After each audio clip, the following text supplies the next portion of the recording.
Ladies and gentlemen, it is a Monday and it's time for a story. Today's story is called Grampa-Lop. There were several books that I can remember from childhood within the Serendipity series that were about rabbits, and they had the word lop somewhere in the title. That's all I can tell you. This one I don't really remember because I don't remember a story about a senior citizen rabbit. But I've read it just, in preparation for this video, and it's really sort of bewildering, and I'm not really sure what it's trying to tell people. We begin this story deep within the Forest of Dreams. We have a lot of locales on the island of Serendipity, like the Forest of Dreams, Meadows of Your Mind, all sort of seem to be, from the names, born out of various psychological processes. The weather is peculiar. You have crystal spring showers of early April and May, which to me says like the first week or two of April. You've got your crystal spring showers and then nothing else until May, which is just chock-a-block with crystal spring showers, and then drought the rest of the year, or maybe precipitation that's not crystallized, I don't know. The rains fall for an hour, maybe two, which is very specific. And then the sunlight, golden ribbons at a country fair, streams through the leaves to the ground below. So this is a very folksy depiction of a completely unhinged weather pattern.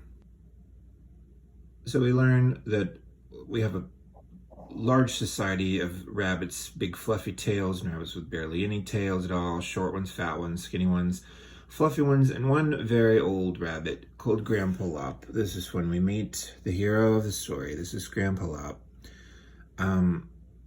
Grampa-Lop is, like all the other animals, completely nude, except for some reason he has sort of a scarf, cloak combo. He has a very stylized stick for a cane. And let's talk about Grampa-Lop's hair. He sort of has like 2008 Justin Bieber bangs. So every day these little rabbit children like to come and listen to Grampa-Lop tell a story. As he would slowly tell the tale, a very strange and wondrous thing would happen. Grampa-Lop would begin to stand straighter and straighter. The sunlight would flash from his brown eyes and sparkle throughout the forest.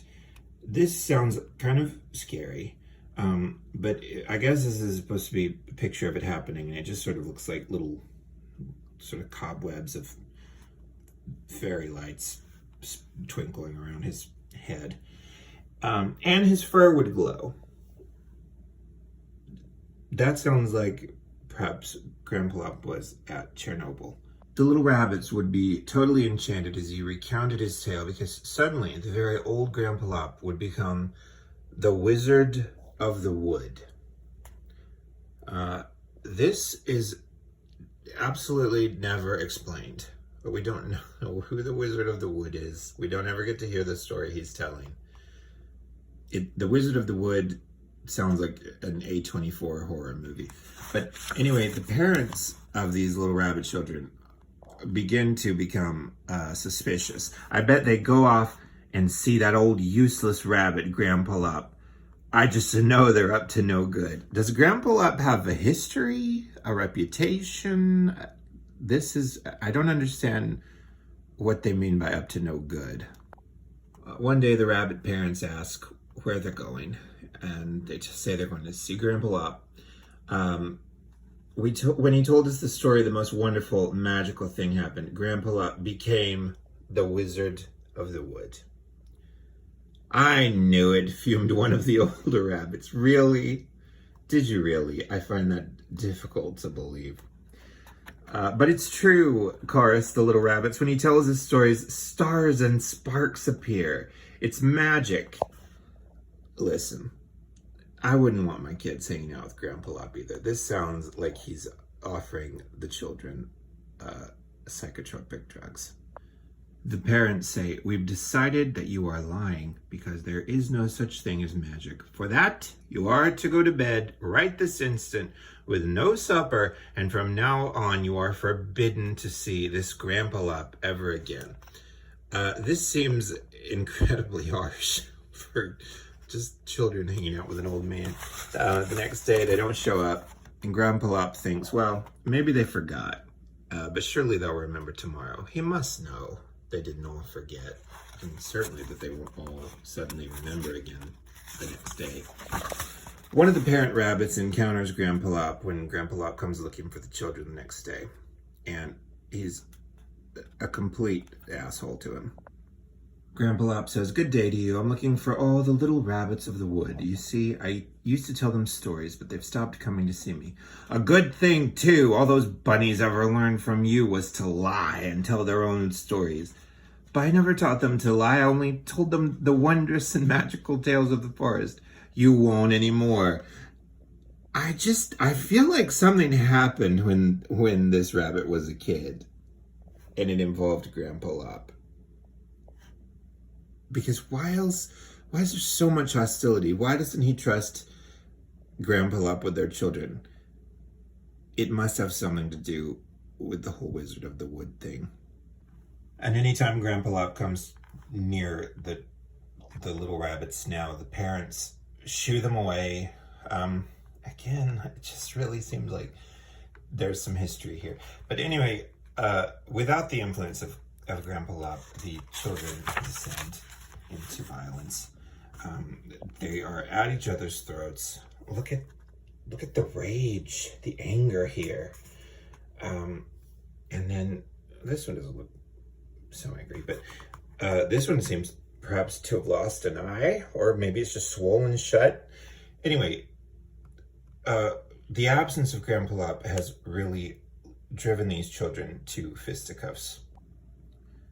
The older rabbits see this turmoil, and they say this has got to stop. With all this moping and bickering, nothing is getting done. Food isn't being collected, new burrows aren't being built, and winter's coming. Do the children...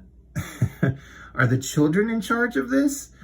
If we could just hear the magical stories of Grampa-Lop, we wouldn't get into so much trouble. Come on now. He's giving them drugs, right? But there's no such thing as magic, fumed the older rabbits. Why are they so angry about this? I don't understand this hatred of magic. You lied about that before. We didn't lie, we told you the truth. And if you'd go with us, we'd show you that there really is magic. So the older rabbits say, "We will indeed go with you to your Wizard of the Wood, if only to prove that there is no such thing as magic." So they go see Grampa-Lop, who sort of looks like he's flashing. He's giving us all a fairy eyeful here. He tells them the story again. Once upon a time, in a land of mist and magical things, there was an enchanted forest. This is all we ever get to hear of the story. That's it. Let's see. The sunlight began to flash from his crystal brown eyes. So he's shooting his laser beams again. And sparkles of magic began to twinkle in the forest around them. His fur turned from gray to silver, which is not really that. Those are pretty much the same color. Can we agree on that? That's not really much of a transformation. And he truly became the Wizard of the Wood. I'm no closer to understanding what that means. The moment was so beautiful, some of the older rabbits even had tears in their eyes. From what we've learned, I'm not sure that's the beauty of the story that's bringing those tears, or if that's more some traumatic memories of Grampa-Lop. No one said a word, so afraid were they to break this magical spell, but one by one they rushed to Grampa-Lop and hugged him with all the love in their hearts. That's weird to picture. Just silently, the story ends and they all, without saying a word, hug Grampa-Lop and then leave, I guess. Very creepy. The older rabbits never apologized, which, ain't that just the way? For everyone knew that sometimes even older rabbits make mistakes too. Yeah, and they can apologize. What's wrong with that? But every day now, at exactly the same time, All the rabbits hop from the thicket and rush to listen to Grampa-Lop become the Wizard of the Wood. I hate this picture. He's offering something to this rabbit. It's, I don't know what. And I don't like that his outfit here is the backless thing. He makes one wrong move, you're getting a furry eyeful of Grampa-Lop's rear end. But, you know, that's it. That's the end of the story. We have this little picture here. I don't think we've seen whether this guy has both of his eyes or not, but Grampa-Lop's hair is cracking me up. Anyway, the poem. Listen to the older ones, their golden stories true. Then remember Grampa-Lop and the magic he showed you. Okay, let's talk about this now. Do we think that Stephen Cosgrove began the story with the moral, or with just the story and then wrote a moral about the story at the end? Because to me, this is not a story about, you know, teaching children to listen to the older ones, because the children in this story are all about it. They're loving it. It's the parents that don't want them to go listen to the older ones. So instead, the story becomes about don't listen to your parents when they tell you not to go see a creepy old man who only wears a scarf and lives in the woods. They're wrong. And pitch a fit and pull your friend's eyes out until they let you go see him. And that's not what you want. I mean, Steve, dude, what are you doing? Robin, do you have no input in this? Because just tweak a couple things. Right now you've got a story about don't listen to your parents and they tell you not to hang out with a spooky old dude with feathered bangs who lives alone in the woods. But all you had to do was make it, you know, Grampa-Lop wants to tell a story and the kids aren't interested in it. And then the parents are like, oh no, you should listen to his stories. His stories are bomb. You know, he'll shoot laser beams and cause twinkles in the air. It's amazing. And that's how you write this story. But, you know, that's it. That's how it goes. That's Grampa-Lop. I wish I could do something about it, but I can't. So I'm just going to say, I hope you enjoyed it. You have a good rest of your week. And my advice would be, do stay away from creepy old men. But that's me. All I can do is speak my truth. Goodbye.